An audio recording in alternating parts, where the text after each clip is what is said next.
Hello friends, காளானை பற்றி நிறைய குறிப்புகளை நம்ம தெரிஞ்சுக்கணுங்க.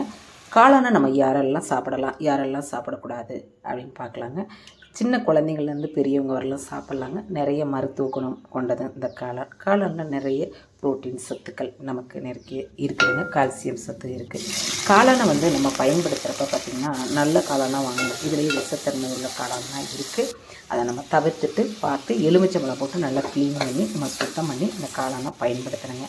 காளானை பார்த்திங்கன்னா இதில் உடம்பு டயட்டை குறைக்கிறதுக்கும் இந்த காளான் பயன்படுத்துது. புற்றுநோய் போன்ற நோய்களை தடுக்க, அந்த செல்களை தடுக்கிற சக்தி இதில் இருக்குது.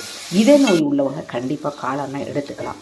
அதே மாதிரி பார்த்திங்கன்னா அந்த சுவாசம் ப்ராப்ளம் உள்ளவங்களும் பார்த்திங்கன்னா ஆஸ்துமா இது மாதிரி உள்ளவங்களும் நம்ம அந்த காளானை கண்டிப்பாக டெய்லி சூப்பு வகையில் நம்ம எடுத்து நம்ம சாப்பிட்டுக்கணும். காளான் அடுத்து பார்த்திங்கன்னா குழந்தைங்களுக்கும் நல்லா கொடுக்கலாம். நல்லா இணையான ஊட்டச்சத்துன்னு வச்சுக்கோங்களேன். அதேமாதிரி யார் கொடுக்கக்கூடாதுன்னா பாலூற்று தாய்மார்கள் இதை எடுத்துக்கூடாது. பால் வற்றக்கூடிய தன்மை இதில் இருக்குது அப்படின்னு சொல்கிறாங்க. அவங்க எடுத்துக்கூடாது. மற்றபடி உடல் எடை குறைக்கிறவங்க இதை கண்டிப்பாக